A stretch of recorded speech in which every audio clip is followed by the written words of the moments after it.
The storm hit just as I pulled into Willow Creek, a nowhere town in eastern Oregon where the pines loomed like sentinels and the sky churned black.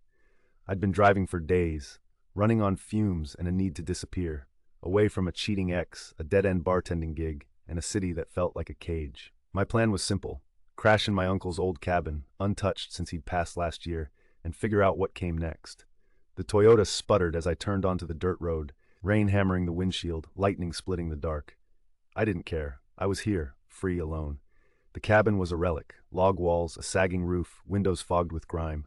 Inside smelled of damp wood and neglect, the power long cut, but Uncle Ray's stuff was still there.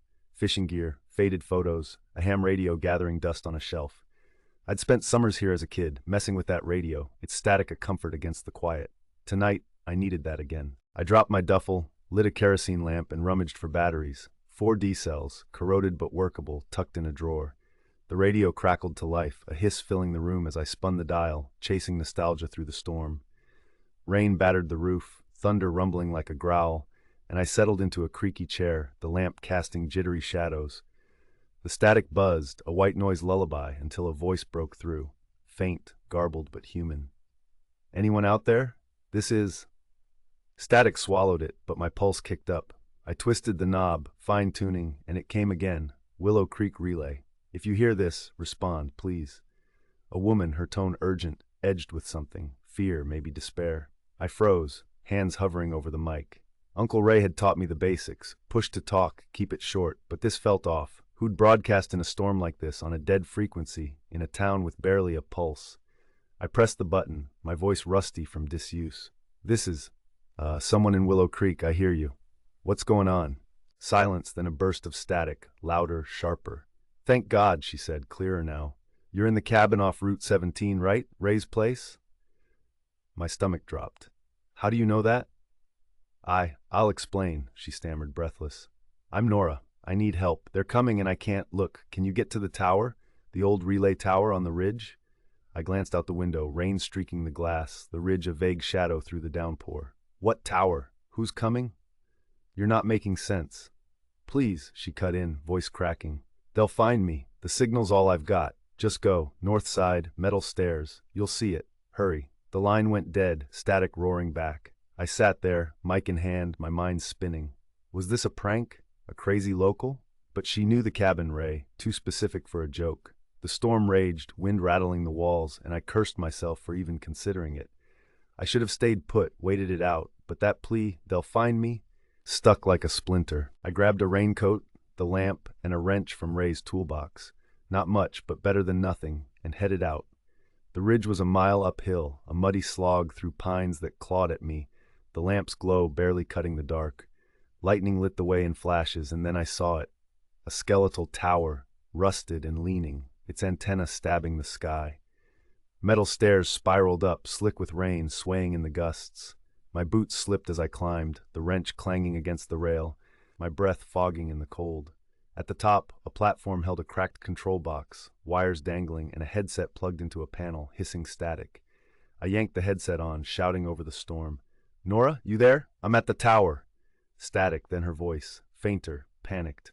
"You made it. Oh God, they're close. Listen. Turn the dial to 14.7. Boost the signal. It's the only way." "Who's close?" I yelled, fumbling with the box. "What's happening?" "Just do it." She snapped, and a thud echoed through the headset. Wood splintering, something heavy falling. My hands shook as I spun the dial, numbers flickering. 14.5, 14.6, 4.7. A hum kicked in, low and steady, the static shifting to a whine. "Nora, did it work?" She didn't answer. A scream cut through, hers raw and cut short, then silence, the hum dropping to nothing. I ripped off the headset, heart pounding, the storm roaring around me. What the hell had I just heard? I scanned the ridge, expecting something, lights, figures, but it was just me, the tower, the rain. Back at the cabin, soaked and shaking, I locked the door, the radio still on, static buzzing like a taunt. I tried calling her, "Nora, come in, please," but got nothing. Sleep wouldn't come. Every creak was her scream, every gust a thud. By morning, the storm cleared, leaving a brittle quiet.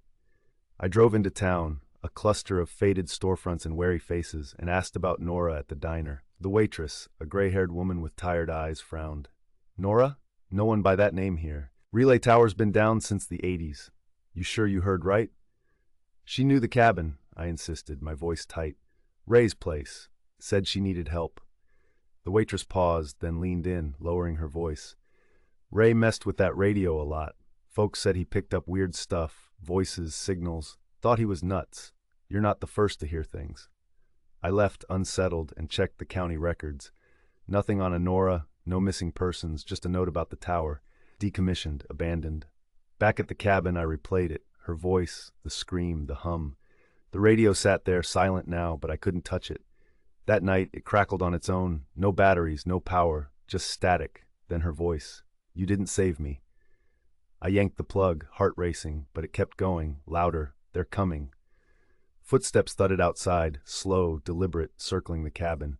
I grabbed the wrench, peering through the window. Nothing but shadows, shifting, watching. The static grew, a chorus now. Nora's voice, others chanting my name. Jess, Jess, Jess.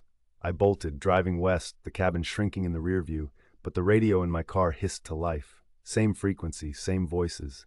I ditched it in a motel lot, checked in and called my brother Sam, spilling everything. He thought I'd cracked, stress, grief, but drove up anyway, finding me pale, clutching the wrench like a lifeline. You're hearing things, he said, gentle but firm. Let's go home. I agreed, but the static followed. No radio, just air, humming in my ears. In Portland it got worse. TVs flickered, phones buzzed, always her voice. They're close. Sam heard it too once, his face draining as the TV spat. Jess, you can't run. We moved, crashing with friends, then a new place, but it tracked me, static in the walls, footsteps at night. A month later, I found a forum. Fringe stuff, ham radio nuts, conspiracy buffs. A post caught my eye. Willow Creek signal, 14.7 megahertz. Voices begging for help. Don't answer. Comments piled up. Others who'd heard it, lost people, saw shadows. One user, Relay Runner, DM'd me. You boosted it. They're tied to you now. Find the source, or they never stop. Attached was a map, coordinates in the Cascades, a bunker from the tower's old network.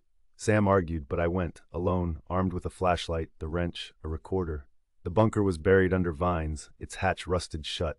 I pried it open, descending into damp dark, the air thick with that metallic tang. Inside, a control room, consoles, wires, a headset glowing faintly. Static poured from it, Nora's voice. Jess, you're here. Where are you? I demanded, recorder rolling. What are they?